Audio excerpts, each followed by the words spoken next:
যেসব কারণে ঘোষণাপত্র না দিয়ে অন্য কর্মসূচি পালন করল বৈষম্য বিরোধীরা।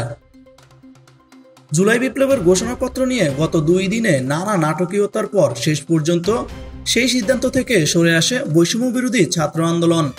অন্তর্বর্তীকালীন সরকারের পক্ষ থেকে জাতীয় ঐক্যমত্যের ভিত্তিতে ঘোষণাপত্র দেওয়া হবে এমন ঘোষণার পর গণ অভ্যুত্থানের নেতৃত্ব দেওয়া শিক্ষার্থীরা তাদের সিদ্ধান্ত পরিবর্তন করে। সোমবার রাতে দফায় দফায় বৈঠকের পর গভীর রাতে শিক্ষার্থীরা একই সময়ে একই স্থানে মার্চ ফর ইউনিটি নামে নতুন কর্মসূচি পালন করেছে। গত শনিবার থেকে যে ঘোষণাপত্র ঘিরে এত সাড়া তৈরি হলো, শেষ পর্যন্ত সেটি ছাড়াই কর্মসূচি পালন করতে হলো কেন, এই প্রশ্ন তুলছেন অনেকেই। এই প্রশ্নের উত্তর খুঁজতে প্রভাবশালী এক গণমাধ্যম কথা বলেছে বৈষম্য বিরোধী ছাত্র আন্দোলন ও জাতীয় নাগরিক কমিটির শীর্ষ নেতৃত্ব, প্রধান উপদেষ্টার দপ্তর এবং রাজনৈতিক গবেষকদের সঙ্গেও।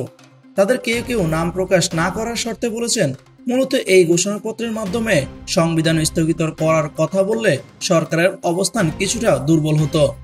অন্যদিকে ঘোষণাপত্র বিষয়টি ইতিবাচকভাবে নেয়নি বিএনপি, যে কারণে বৈষম্য বিরোধী ছাত্রদের পক্ষ থেকে ঘোষণাপত্র কর্মসূচি দেওয়ার পর সামাজিক যোগাযোগ মাধ্যমে এ নিয়ে নেতিবাচক মন্তব্য করতে দেখা যায় বিএনপির নেতাকর্মীদের। সরকারের একটি ঘনিষ্ঠ সূত্র বলছেন, বৈষম্য বিরোধী ছাত্রদের এই ঘোষণাপত্রের বিষয়টি বাদ দেওয়ার জন্য সরকারকে এক ধরনের বার্তাও দেওয়া হয়েছিল বিএনপির পক্ষ থেকে। ওই সূত্রটির দাবি, সোমবার রাতে এই বিষয়টি নিয়ে বৈষম্য বিরোধী ছাত্রদের শীর্ষ নেতৃত্বের সাথে লন্ডন থেকে টেলিফোনে কথা বলেছেন বিএনপির ভারপ্রাপ্ত চেয়ারম্যান তারেক রহমান।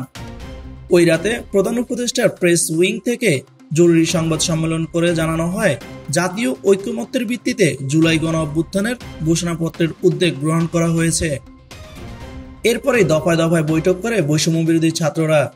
এই ঘোষণাপত্রের বিষয়টি স্থগিত করলেও মার্চ ফর ইউনিটি কর্মসূচি অব্যাহত রাখে। সরকারের ঘোষণাপত্র তৈরির উদ্যোগকে বিষয়টির প্রাথমিক বিজয় হিসেবে দেখছে বৈষম্য বিরোধী ছাত্র আন্দোলন।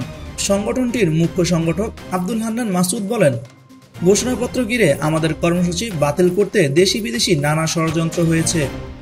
এখন সবাইকে নিয়ে ঘোষণাপত্র দেওয়া হবে। আমরাও ছাত্র জামায়াত করছি, এটিকে প্রাথমিক বিজয় হিসেবেই আমরা দেখছি।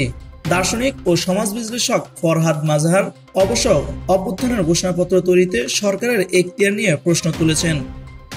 তিনি বলেছেন, কোনো সরকারি ঘোষণা নয়, গণ অভ্যুত্থানের মাধ্যমে 5ই আগস্ট হয়েছে, সুতরাং ঘোষণাপত্র দেওয়ার কোনো বৈধতা এই সরকারের নেই। এটা জনগণের ঘোষণাপত্র, এটা ছাত্রদেরই দেওয়ার কথা।